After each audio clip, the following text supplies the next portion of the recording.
So hello everyone दोस्तों, क्या हाल चाल आप लोगों का। तो आज हमारा 1000 वीडियोस की सीरीज का 191 नंबर का वीडियो। सो फ्रेंड्स, आज जो मैंने क्वेश्चन लिया है लाप्लास ट्रांसफॉर्म का, वो बड़ा ही इंपॉर्टेंट क्वेश्चन होने वाला है, क्योंकि हम जब लाप्लास ट्रांसफॉर्म निकालते हैं तो हम कॉस हाइपरबोलिक नॉर्मल टी का तो निकाल लेते हैं, बट इनकी जब हाईएस्ट पावर आती है, हायर पावर्स के लिए हम निकालने में कैपेबल नहीं होते। अब देखिए उसमें प्रॉब्लम क्या है। देखिए ऐसे क्वेश्चंस में आपको चाहे कॉस हाइपरबोलिक का हो, चाहे साइन हाइपरबोलिक का हो, एंड चाहे पावर 4 हो, चाहे पावर 8 हो, क्या करना है आपको, पहले तो फर्स्ट ऑफ ऑल इसको सिंप्लीफाई करना है। अब सिंप्लीफाई किस तरह से करेंगे, देखो कॉस हाइपरबोलिक टी हम जानते हैं, अगर मैं एक्सपेंशन करूँ इसका एक्सपोनेंशियल की फॉर्म में, तो क्या करूँगा, E to the power T plus E to the power T plus E to the power minus T divided by 2।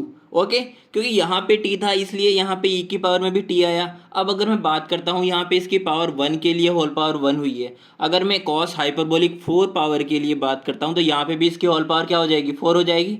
ठीक है, अब यहाँ पे 4 हो गई तो हमें ए प्लस बी का होल स्क्वायर पता है, ए प्लस बी का होल क्यूब तक पता है, पर ए प्लस बी का होल टू द पावर 4 नहीं पता। ठीक है, तो हमें इसके लिए बाइनोमियल एक्सपेंशन याद कर लेना है, जो कि क्या होता है, ए प्लस बी की होल पावर एन के लिए क्या हो जाएगा, summation from R is equal to 0 to R is equal to N N C R A to the power N minus R and B to the power R. ठीक है, अब देखो इसको हम किस तरह से अप्लाई करते हैं, चलो बताता हूँ। तो हमारा E to the power T plus E to the power minus T की होल पावर कितनी है, 4 है। हमने 1/2 की पावर 4 तो बाहर निकाल लिया। अब देखो इसको किस तरह से ओपन करेंगे, हमारे पास n की वैल्यू यहाँ पे कितनी है, 4 है, तो 4 से 0, यहाँ पे r की वैल्यू 0 लेंगे, 1 लेंगे, 2 लेंगे, 3 लेंगे एंड देन 4 लेंगे। तो यानी कि r इज इक्वल टू 0 से r is equal to n तक ले लेना है। ठीक है, तो n इज इक्वल टू 4 है यहाँ पे, तो 4 तक के लिए हमें r की वैल्यूज़ को एक्सपेंड करना है। ठीक है, आती है इतनी बात समझ में। तो देखो हम किस तरह से करेंगे, तो देखो 4 से 0 E to the power T की होल पावर क्या हो जाएगी, 4, यानी कि यहाँ पे E to the power N minus R था, तो यहाँ पे 4 माइनस 0 क्या हो गया, ई टू द पावर टी की होल पावर 4 एंड बी की पावर आर, यानी कि यहाँ पे आर की वैल्यू 0 है, तो E to the power minus T की होल पावर कितनी हो गई, 0।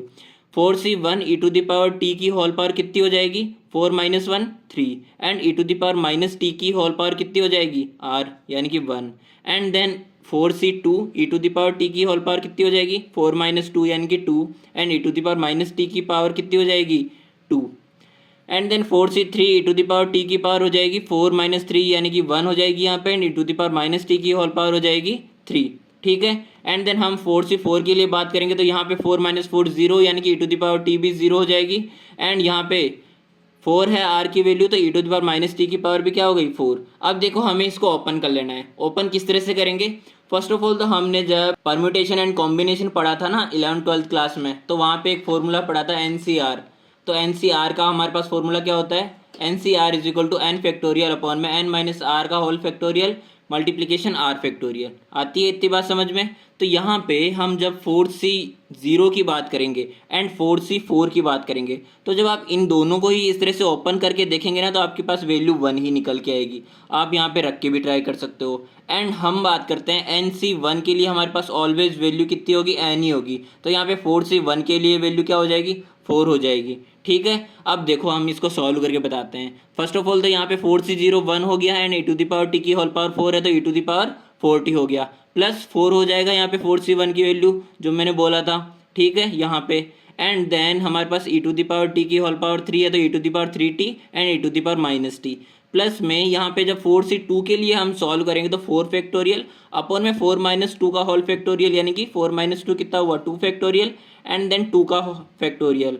तो यहाँ से मेरे पास में जब 4 इंटू 3 इंटू 2 फैक्टोरियल आप लिखेंगे तो 2 फैक्टोरियल से तो 2 फैक्टोरियल कैंसिल आउट हो जाएगा, and 4 into 3 divided by 2 into 1 क्या हो जाएगा, 6 आ जाएगा यहाँ पे इस पूरी की वैल्यूज़। आप सॉल्व करके देखिएगा अलग से। एंड देन हमारे पास E to the power 2t and E to the power minus 2t, plus में 4 से 3 की वैल्यू के लिए हम यहाँ पे कैलकुलेट करेंगे तो 4 फैक्टोरियल डिवाइडेड बाई 4 माइनस 3 का होल फैक्टोरियल यानी कि 1 factorial and 3 factorial and E to the power t and E to the power minus 3t आ गया यहाँ पे। एंड 4 से 4 की वैल्यू हमारे पास क्या हो जाएगी, 1, यानी कि यहाँ पे 1 लिख दिया, and E to the power t मेरे पास इसकी ऑल पार्ट 0 है, तो यहाँ पे भी 1 हो गया and E to the power minus 4t हो गया। तो चलो इसको ओपन करके लिखेंगे यहाँ से क्या आती है वैल्यूज़ हमारे पास। सो फ्रेंड्स, मेरे पास फाइनली जो वैल्यूज़ निकल के आई है वो निकल के आई है 1/16 E to the power 4t plus में 4 E to the power 2t plus में 6 plus 4 E to the power minus 2t plus में E to the power minus 4t। यहाँ से हमने इनकी जो पावर्स थी, जहाँ पे सेम बेस था वहाँ पे पावर्स को ऐड कर लिया था, ओके, तो यहाँ से हमारे पास पावर्स को ऐड एंड समेशन करने के बाद में हमारे पास ये वैल्यूज़ निकल के आई है। ओके, अब देखिए यहाँ से मैं e⁻4t और e⁻⁻4t इन दोनों को अलग कर लिया, और बाहर से जो 1/16 है जिसको हम 8×2 लिख सकते हैं, उसका जो 2 है ना उसको हम अंदर ले आए, तो यहाँ पे तो 1/8 रह गया बाहर, एंड 2 मेरे पास में यहाँ पे आ गया इसके डिनोमिनेटर में, प्लस में 4। अब यहाँ पे e⁻2t एंड e⁻⁻2t ये जो दोनों है, इन दोनों को भी मैंने कॉमन ले लिया है, तो यहाँ से मैंने ले लिया है 4 मल्टीप्लिकेशन e⁻2t प्लस में e⁻⁻2t, एंड जो हमने 2 अंदर लिया था वो 2 यहाँ पे, प्लस में अब जब 2 अंदर लिया है तो वो इसके भी डिवाइड में जाएगा। ठीक है, तो यहाँ पे मेरे पास 6 अकेला ही है, क्योंकि यहाँ पे e⁻2t और e⁻⁻2t था, तो 2t - 2t 0, तो e⁻0 1, तो यहाँ पे मेरे पास 6 रह गया ओनली, तो 6 डिवाइडेड बाई 2 हो जाएगा मेरे पास 3। ठीक है, अब देखो यहाँ से आप चीज़ जानते ही हो कि हमारे पास में कॉस हाइपरबोलिक 4t का हो जाएगा ये वाला, तो और ये कॉस हाइपरबोलिक 2t का हो जाएगा फंक्शन। तो यहाँ से अब इनका हम लाप्लास ट्रांसफॉर्म डायरेक्ट कैलकुलेट कर सकते हैं। आती है इतनी बात समझ में? तो हम जब इसका लाप्लास ट्रांसफॉर्म कैलकुलेट करेंगे इंडिविजुअली, तो Laplace of cos hyperbolic 2t plus में 4 Laplace of cos hyperbolic 2t plus में 3 लाप्लास ऑफ 1 हो जाएगा। अब देखिए यहाँ से मेरे पास मुझे पता है कि लाप्लास ऑफ कोस हाइपरबोलिक 80 क्या होता है, s/s² माइनस a², यानी कि s/s² माइनस 4 का स्क्वायर यानी कि 16, फिर s/s² माइनस 2 का स्क्वायर यानी कि 4, एंड यहाँ पे 3/s रह जाएगा। ओके, तो यहाँ से देखिए यहाँ पे लाप्लास ऑफ 1/s हो गया, तो यहाँ से तो ये चीज़ आ गई, तो आप चाहे तो इसको और सॉल्व करके रख सकते हैं। अब ये हमारे पास फाइनली जो है Laplace transform of cos hyperbolic 4t का आ गया है मेरे पास। सो इसी तरह से आप किसी भी पावर के लिए साइन हाइपरबोलिक या कॉस हाइपरबोलिक की वैल्यूज़ को लाप्लास ट्रांसफॉर्म में कन्वर्ट कर सकते हो। सो ये था हमारा आज का video. Thank you so much देखने के लिए, मिलते हैं हमारे नेक्स्ट वीडियो में।